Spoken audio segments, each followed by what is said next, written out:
selamat pagi.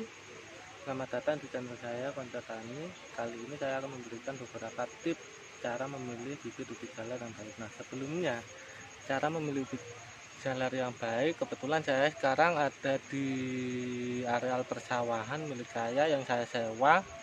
Nah, ini yang saya sewa untuk saya tanami ubi jalar. Nah, ubi jalar ini, nah itu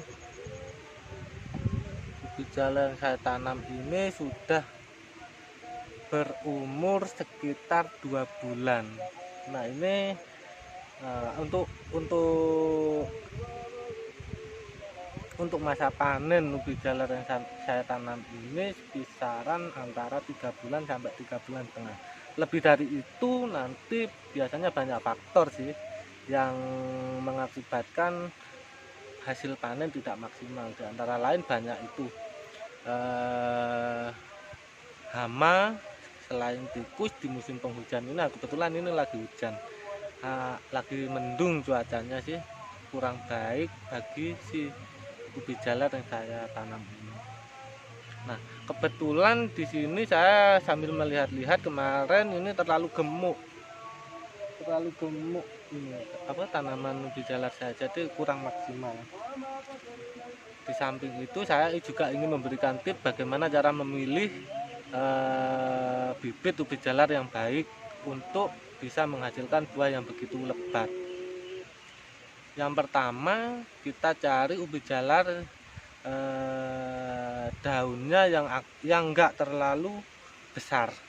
Nah, ini yang enggak terlalu besar ini, kalau untuk ukuran ubi jalar ini sih enggak terlalu besar sih, tapi batangnya kita cari yang ini, yang ruasnya berdekatan, agar nanti ketika ditanam begini, ini ruasnya ini terpendam di gulutan media tanam yang kita siapkan tadi, agar nanti dengan harapan buah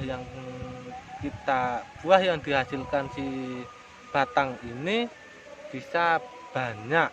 Nah, kalau nanti kita hanya memilih yang ada ruasnya cuma 1, 2, atau 3 gitu, itu kurang maksimal. Kenapa? Karena nanti buahnya nggak bisa lebat, tapi keuntungan dari si ruas yang nggak terlalu banyak itu, selain keuntungannya itu waktu ditanam, nanti waktu dia berbuah, dia hanya menghasilkan 1 atau 3 buah ubi, tapi di situ nanti buahnya akan terlihat sangat besar. Itu keuntungannya. Tapi kekurangannya kita kalah di berat. Jadi untuk solusinya kita mengejar bagaimana buah si ubi jalar yang kita tanam nanti agar bisa menghasilkan buah yang begitu lebat. Untuk yang kedua,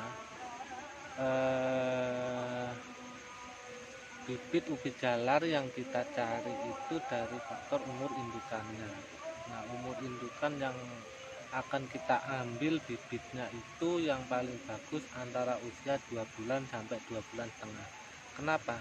Kalau di bawah itu nanti waktu kita ambil bibitnya itu pengaruhnya ke indukannya nanti dia akan rusak. Rusaknya gimana? Selain merugikan indukan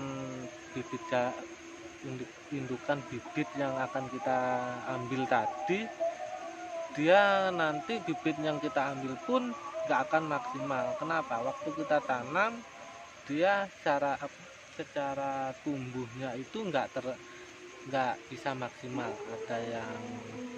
Biasanya ada yang nggak tumbuh, ada yang mati kena panas sinar matahari dan lain-lain. Jadi kalau menurut saya, secara pengalaman saya ya, itu umur indukan yang akan umur ubi jalar atau indukan yang akan kita ambil bibitnya itu diharuskan antara usia 2 bulan sampai 2,5 bulan lah gitu, yang paling bagus. Untuk yang ketiga, pastikan indukan si ubi jalar yang akan kita ambil bibitnya tadi tidak terkena hama batang busuk. Batang busuk biasanya kalau kita ambil yang dari indukan yang terkena hama penyakit batang busuk, otomatis nanti si bibit yang kita ambil dia akan terkena batang busuk juga. Nah, seperti ini. Ini indukannya. Misalkan ini indukannya ya. Nah, ini indukannya kita ambil. Nah, kita lihat batangnya. Kalau misalkan dia sehat, dia nggak ada penyakit batang busuknya, bisa kita jadikan bibit. Tapi kalau kita lihat dia terkena batang busuk dan kita memaksa untuk mengambilnya, itu nanti bibit yang kita tanam nggak akan maksimal dan buahnya pun akan terkena batang busuk juga. Jadi usahakan mencari bibit yang indukannya tidak terkena batang busuk. Terus untuk yang keempat, jarak panjang bibit yang kita ambil dari indukannya itu diharapkan maksimal panjangnya itu segini, 30 cm lah. Kenapa? Kalau terlalu panjang itu nggak baik. Baiknya nanti di tumbuhnya terlalu jelek. Yang kedua, selain tumbuhnya jelek, nanti hasilnya akan terlalu gemuk. Nah, itu tadi faktor yang mempengaruhi buahnya itu tidak bisa maksimal adalah ubi jalarnya terlalu gemuk. Kenapa? Kalau terlalu gemuk, dia nanti batang-batang yang ada di tanahnya, di tanah media tanam itu akan mencari makanan sendiri-sendiri, jadi nggak fokus sama buahnya. Nah,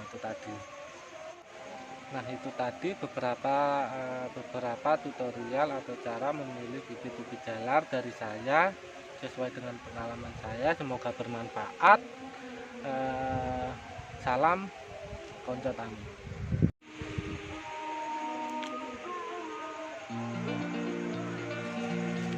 Nah, di next video kita akan membahas pemangkasan ubi jalar yang terlalu gemuk.